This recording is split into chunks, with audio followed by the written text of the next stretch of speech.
Hi, everyone. I'm Ashley McManus, Senior Director of Global Marketing at SmartEye. Welcome to the Human-Centric AI podcast, where each episode we feature thought leaders doing cutting-edge work in the AI space. A little about us. SmartEye is the global leader in human insight AI, technology that understands, supports, and predicts human behavior in complex environments, bridging the gap between humans and machines for a safe and sustainable future. Today's episode features a Q&A with our own Graham Page. Graham leads the Media Analytics business unit as Global Managing Director of Media Analytics at Affectiva, a SmartEye company. He pioneered the integration of biometric and behavioral measures to mainstream brand and advertising research for 26 years as Executive VP and Head of Global Research Solutions at Kantar. Over the course of the last year or so, there's been a thread of debate in the media regarding the validity and ethics of facial and motion recognition. This has often reflected the point of view of some data privacy groups who are concerned about the use of facial technologies across several use cases, or the opinions of commercial interests who offer alternative biometric technologies or traditional research methodologies. Scrutiny of emerging technologies is vital, and the concerns raised are important ones for debate. Affectiva has led the development of the emotion AI field for over a decade and the use of automated facial expression analysis in particular. So let's listen in to learn more.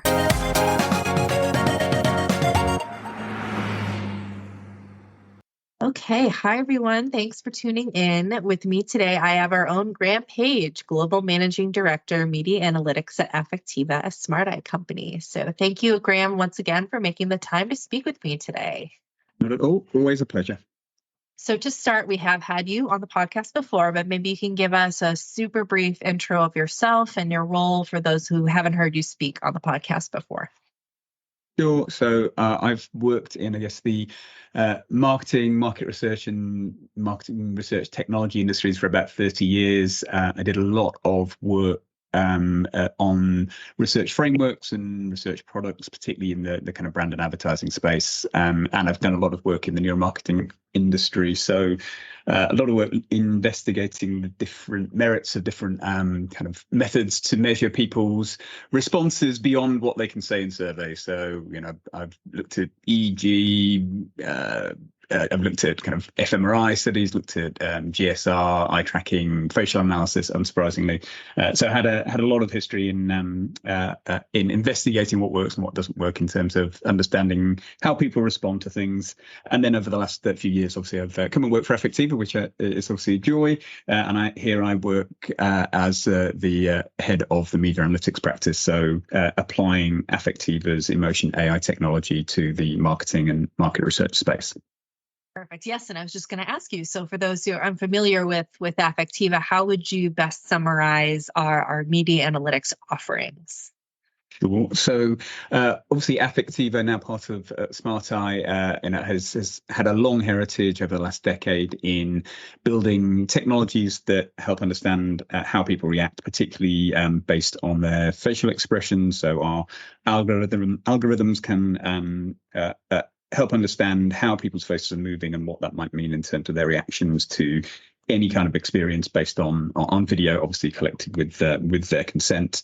And so using that technology in the media space, we do a lot of work with, say, entertainment businesses to help them understand audience reaction to entertainment content. We do an awful lot of work with the advertising industry to help, some of the world's biggest advertisers test their advertising before it goes to air so that they can make sure they're going to get a good return. And so they can understand really if it's hitting the mark among their target audience in terms of the desired emotional reaction in particular. But we also offer the technology in qualitative research, so helping researchers who work with focus groups and depth interviews understand a bit more about how people are feeling about the topics that they're talking about, especially in online settings where perhaps the same non-verbal cues that a qualitative researcher might have always been able to have when they were in the room, when those things aren't available. And finally, we also offer the technology as a software development kit, so businesses can also integrate the facial sensing technology that we offer into their products and services within the media space. Okay. So I'm going to dive right into this. So recently there has been a bit of a debate regarding the validity and ethics of facial emotion recognition. So can you talk through who is concerned, why they are concerned, and maybe why this scrutiny is perhaps not such a bad thing. Of course. And let's start with the last one. I mean, I think obviously any technology, particularly something that is, new and disrupts a market, any technology is always going to come under scrutiny. And I think that's entirely right. I mean, I think there are some, to this day, when I explain what we do, some people are still surprised that, you can use, just a webcam, for instance, to measure people's facial expressions and code that automatically. So it's kind of a novel technology, even though, we've been in the business for a decade now. It's still novel to many people. So it's understandable that people want to check out if it works and may have some concerns about it.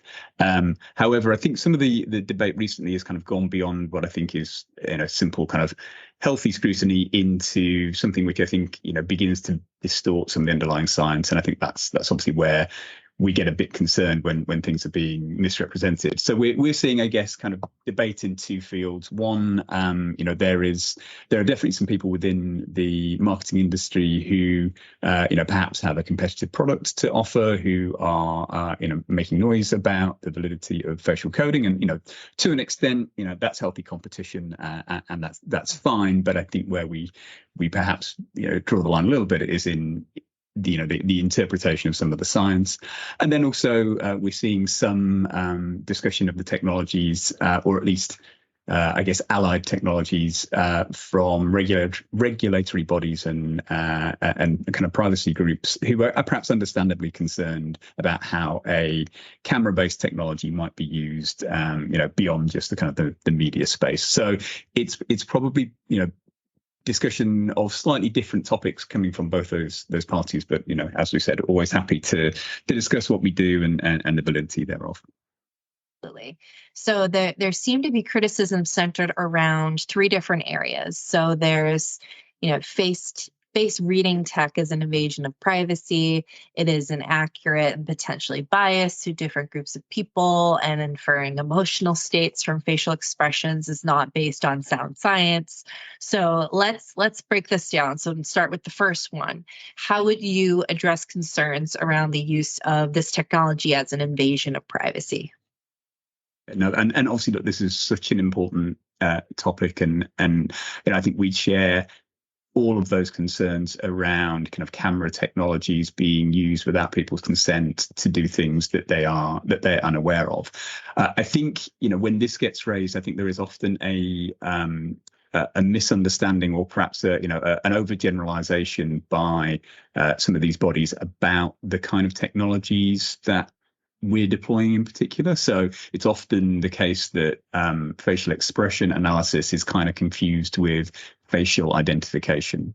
So for clarity, the technologies that Affectiva deploy do not, and in fact cannot, identify an individual from their face. In fact, as far as we're concerned, someone's identity, the unique arrangement of their features that make them recognizable as a specific individual, that's actually noise that we have to ignore. Our system is designed to understand, is there a face in view in the video, and is that face showing a smile, or is it showing a brow furrow, or is it showing a raised eyebrow?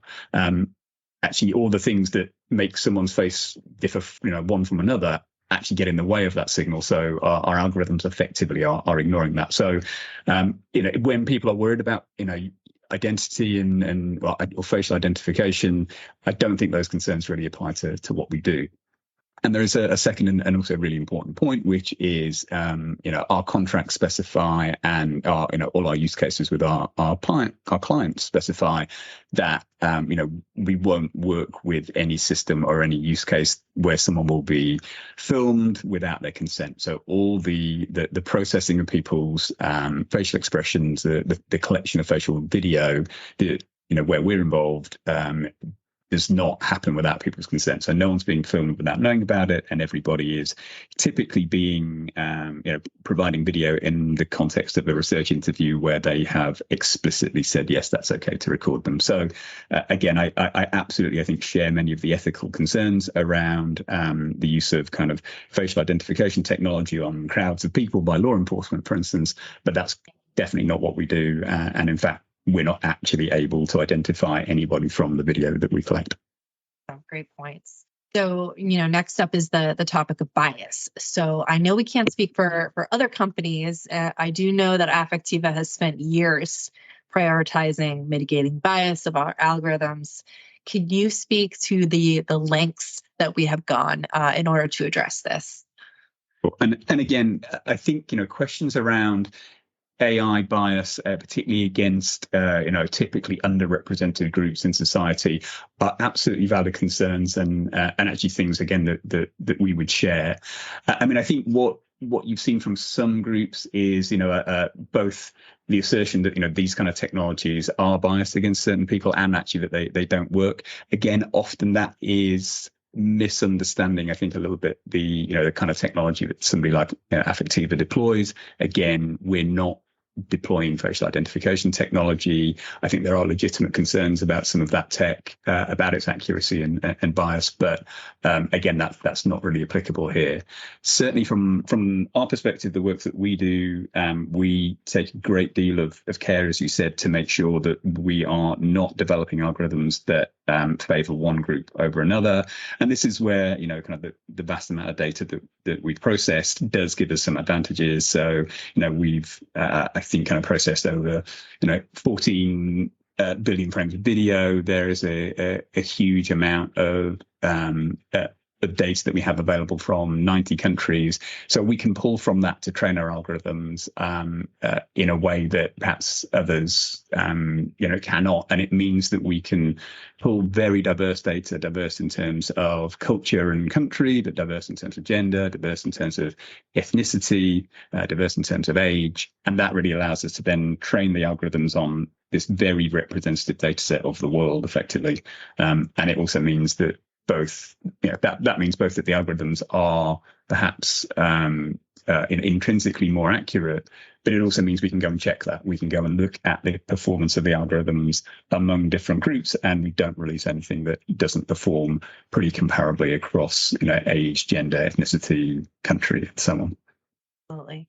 Then the third area, which is a bit direct, that inferring emotional states from facial expressions is not based on sound science, as expressions do not have a universal meaning or a one-to-one relationship with emotional states, and their meaning varies significantly by context. How would you address this claim? And I think that there's a lot to unpack in this one, so this may we'll try and break it down. I mean, I think that there's a bit of an implication that and again, a generalization from some really interesting work by people like Lisa Feldman Barrett, that she's challenged some of the work of Paul Ekman, the facial action coding system that a lot of these technologies are based on is itself founded upon, but to kind of generalize from that to say, hey, these technologies don't work, I think is going way too far and doesn't stand up to scrutiny. So just one kind of immediate point is, Affectiva and many of the users of technologies such as Affectiva, have done the validation work to show that there are concrete relationships between, facial expressions when people are exposed to content, and then behavioral or sales outcomes. So, for instance, and Affectiva and Mars some years ago, published validation work showing that the degree to which people showed positive expressions while they watched an ad was then linked to the sales effectiveness of that advertising, and that makes sense, right? If you feel good about the content that or advertising that you're watching, you're perhaps more favorably disposed to that ad or that ad's message or brand. So it makes sense that this happens, but the evidence is there.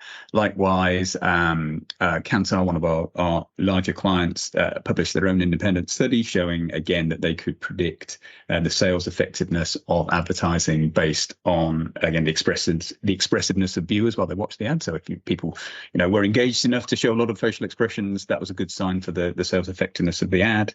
And also, we've seen work done that, for instance, we did with a further client, Unruly, that showed we could predict the memorability of advertising, some weeks after exposure, again, based on the extent to which they showed peaks in kind of emotional engagement as shown on the face while they watched the ads. So again, ads that made people feel stuff, that showed and made them feel enough stuff to show it on the face, are more memorable, but also they're shown to have more sales effects. So again, I think it's hard to argue that this stuff just doesn't work. In the face of that kind of evidence, you just wouldn't see those behavioral outcomes and that predictive power of the technology if the tech just didn't work. So I would take issue with the generalization that this is somehow, kind of not accurate, not valid, and somehow that the scientific community have walked away from this, because also, our technology is used very widely in academic settings. So, I'll kind of unpack that a little bit more, in my next answer. I was hoping you could explain a little bit more about emotional states and what their meaning really implies based on the context that they are in. How does this vary? And can you just explain a little bit more about what that is and what that entails? And this, I think, is kind of the most interesting part of the discussion in some ways. So again, some people have concerns about the use of facial expression technologies because they're looking at work which is really, really interesting work by Lisa Feldman Barrett, where she challenged this idea that there are universal signals for specific emotional states. And to just get technical for a second, she specifically challenged some of the work by Paul Ekman from the 70s, which was pretty foundational in the face analysis or the study of facial expressions in the academic community. He'd found that there were 6 or 7 facial expressions that seem to have universal meaning around the world. Her work was interesting or Lisa Feldman Barrett's work was interesting in that it did also find that there were commonalities in people's interpretation of those expressions, but her point was that there were also a lot of exceptions to those rules based on context, and that's kind of true, right? I mean, I think that picture where there are some universals, but there's also a strong influence of context is correct. So, a smile will often mean joy and will often mean joy all around the world, but it might also mean embarrassment. You might smile because you're embarrassed rather than because you're happy. And likewise, you may, lower your eyebrows, because you're thinking about something, but you might also lower your eyebrows because you're confused or because you don't like what you're seeing. So there are definitely differences in the signal that are often generated by context and which, we need to be aware of. However, again, I think there's been, some overgeneralization of that science to be then interpreted as, oh, well, facial expression analysis doesn't work. And that I think, as we've already discussed, I don't think is true. Just focusing on Lisa Feldman Barrett's work, I think then ignores a lot of other science that's out there that reinforces the idea that there are universals in expression. So in 2021, there was a really interesting paper by Cohen and Keltner and others that was published in Nature, where they took a totally different approach and found a huge amount of commonality in the facial expressions that people show across the world in situations where you might expect them to be feeling similar things. So, for instance, they studied, I think they took something like 6 million YouTube videos, analyzed the facial expressions that people showed in those videos, and found that where the social context was the same, people showed very similar expressions. So in for instance at weddings where you might expect a lot of happiness, you saw the same expressions of joy being shown across hundreds of countries. In in martial arts videos, people showed the same signals of concentration. In kind of unboxing videos, people showed the same expressions of awe and when people were working out, they were showing the same expressions of pain, for instance. So there was a huge amount of commonality across the video, what are really naturalistic videos rather than the perhaps slightly more artificial settings that Ekman used. So there's a lot of it's fine to, I think, kind of ask some questions of some of the Ekman work, but there's a lot of other science that also says there is universality of expression and across the world. And we've also found that. I mean, we recently did a study just looking specifically at the millions of videos that we've got. And again, we found across the 90 countries that we work in, there was actually a very specific and clear common set of expressions that tended to be evoked by advertising. So even within the the confines of how people respond to advertising rather than just, kind of a broader social context, we're seeing that there's a lot of commonality in expression. So this idea that you can't infer, this idea that you can't infer expressions across cultures because the context is too different, I think doesn't itself hold up to scrutiny. Now, that said, there is an important point, which is I think, context clearly does have a role to play in this. But one of the things that's, I think, important about our system is that, we don't employ it effectively in a kind of a blind sense. So certainly in the market research space, for instance, when it comes to researching audience response to content or advertising, our technology is typically being used by an analyst. It's being used by a human who's interpreting that alongside other signals. And in particular, they know the context to which the person is responding. So, if someone's just been told a joke and they smile, there's a pretty strong chance that's a positive response. If they've just been shown something really embarrassing and they smile, that's much more likely to be an embarrassment response. And the analyst knows it. So the analyst understands the context in which the data was elicited and can respond accordingly. So, I do share some of the concerns that a completely blind kind of a smile always means happiness approach would be problematic, but that's not really the way the technology is used. So, I think there is absolutely a valid debate here, but I think it is not true to conclude from, one research group's work that actually facial analysis is invalid and there's no useful signal there. Absolutely. So we've covered a lot of ground today. So based on our conversation and your work and your expertise in general, if you had one takeaway for the audience listening, what would you like to tell them? Sorry if this has been a long one. I know we have covered a lot of ground. I think a couple of things to take away. One is clearly there is no magic bullet when it comes to understanding viewers' responses or consumer responses. So all technologies have their drawbacks. So it's absolutely true that not every single emotional response that people have has a facial signal, for instance. So there are some things like, I would say, pride, for instance, is very hard to to get from the face, right? So if that's your target emotion that you want to evoke in people, you're probably going to have to talk to them as well. So there's no, I certainly don't think we would ever suggest, that facial technologies, emotion AI, can be used in isolation to answer every question.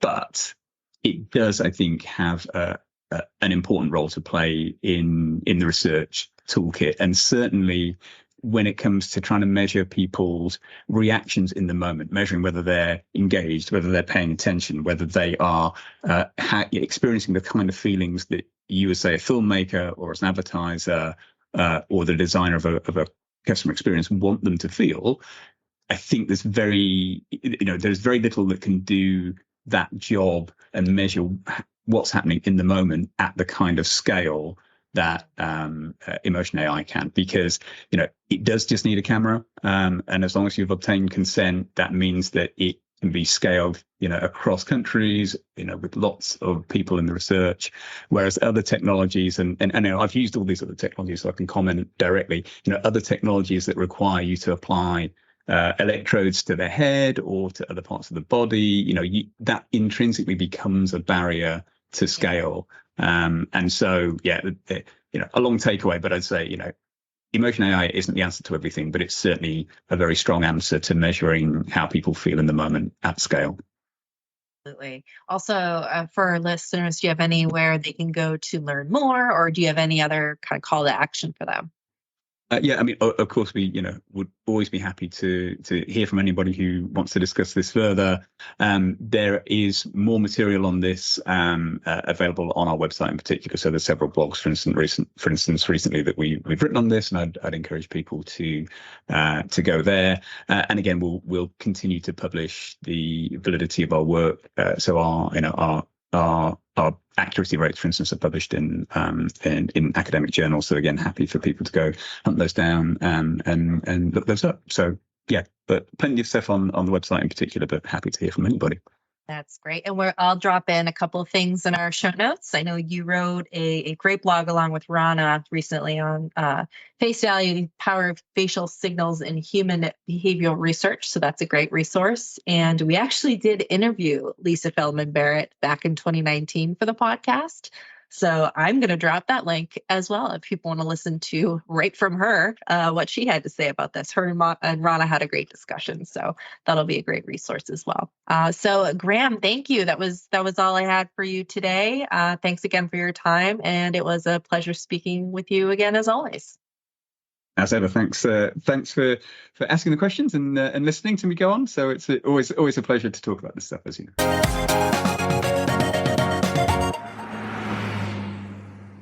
As Graham pointed out, we have taken great pains over 10 plus years in business to ensure that the technology we offer is ethical, accurate, and meaningful. The very extensive use of emotion AI across the industry, 70% of the world's largest advertisers, is a testament to the success of that effort. As a result of this work, these criticisms are not relevant to the technology used by Affectiva, a company used by the market research industry for the evaluation of audience response to content, advertising, and brand experiences.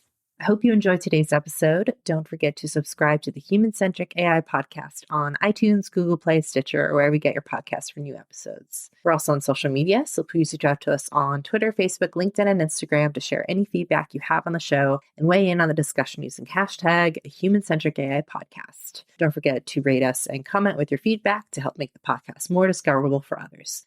Until next time, thanks for listening.